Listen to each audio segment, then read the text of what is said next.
வணக்கம். இன்னைக்கு இந்த பதிவுக்கான கேள்வி எங்க இருந்தா கெமிக்கல் கைனடிக்ஸ் அப்படிங்கிற அந்த பர்டிகுலர் சாப்டர்ல இருந்தா. So 1 gram of gold T half is equal to 65 hours gives stable mercury by beta emission. What amount of mercury will left after 260 hours? Question இதுதான். கொஸ்டின் ரொம்ப சிம்பிள். ஃபர்ஸ்ட் வந்து நாம இது வந்து என்ன ரியாக்ஷன் அப்படின்னு கண்டுபிடிக்கணும். கரெக்டா? அப்போ ஃபர்ஸ்ட் நம்ம ரியாக்ஷன் எழுதிப்போம். அதாவது gold 198.79 on undergoing beta emission நமக்கு வந்து மெர்க்குரி கிடைக்குது அப்படின்னு சொல்லியிருக்காங்க. ஓகேவா?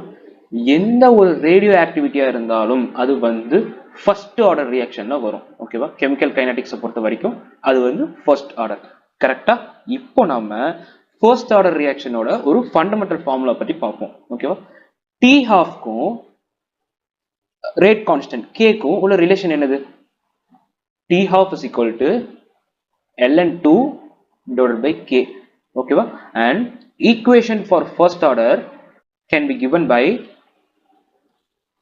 k is equal to 2.303 by t into log of a0 divided by a0 minus x. இந்த இடத்துல வந்து kங்கிறது வந்து rate constant, tங்கிறது வந்து time, and a0 அப்படிங்கிறது வந்து initial concentration, xங்கிறது வந்து amount of substance left. நமக்கு இப்போ x வேல்யூ மட்டும்தான் வேணும் கேட்டுக்கிற இந்த கொஸ்டின் படி. ஓகே, நவ் ஃபர்ஸ்ட் நம்ம k ஓட வேல்யூ கண்டுபிடிச்சோம். k ஓட வேல்யூ என்னது? ln2 divided by t half. கரெக்டா? ln2 ஓட வேல்யூ வந்து 0.693 and t half ஓட வேல்யூ நமக்கு ஏற்கனவே கொடுத்திருக்காங்க 65 hours அப்படின்ட்டு. ஸோ ஆன் சிம்பிளிஃபிகேஷன் சிம்பிளிஃபை பண்ண வேண்டாம், நம்ம இதை அப்படியே வச்சுக்கலாம். பிகாஸ் கால்குலேஷன் வந்து நமக்கு ஈஸியா இருக்கணும் அப்படிங்கிறதுக்காக. ஓகேவா? நவ் டைம் கொடுத்துட்டாங்க 260 ஹவர்ஸ். அதாவது ஆஃப்டர் 260 ஹவர்ஸ் நமக்கு வந்து எக்ஸோட வேல்யூ, அதாவது அமௌண்ட் ஆஃப் மெர்க்குரி லெஃப்ட் அப்படின்னு கேட்குறாங்க. ஓகேவா? அதான் எக்ஸோட வேல்யூ. இப்போ நம்ம என்ன பண்ணணும்னா K is equal to 2.303 divided by 260 into log of நமக்கு ஏ நாட்டோட வேல்யூ வந்து 1 கிராம் அப்படின்னு கொடுத்துட்டாங்க ஏற்கனவே கொஸ்டின்ல. So 1 divided by 1 minus x அப்படின்னு நான் எடுத்துக்கிறேன். ஓகேவா?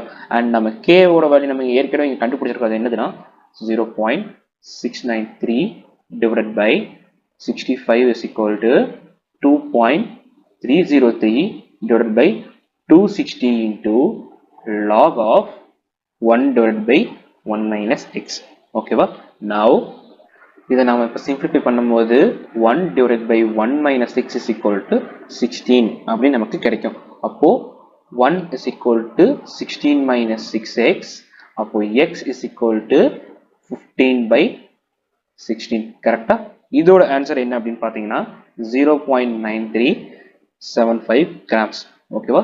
இந்த இடத்துல வந்து இதை நான் எப்படி சிம்பிளிஃபை பண்ணேன்னா ln2 is equal to 0.693. கரெக்டா? ஸோ இதை நான் எப்படி எழுதலாம்னா ln2 வந்து 2.303 into log 2 இப்படின்னு என்னால எழுத முடியும். ஸோ இந்த ஃபார்முலாவை யூஸ் பண்ணி நான் இங்கே சப்ஸ்டிட் பண்ணேன்னா 2.303 கேன்சல் ஆயிரும். ஸோ நமக்கு log 2 மட்டும் இருக்கும். ஃபர்தரா கால்குலேட் பண்ணும்போது நமக்கு இந்த பர்டிகுலர் ஈக்குவேஷன் கிடைச்சிரும். தேங்க்யூ.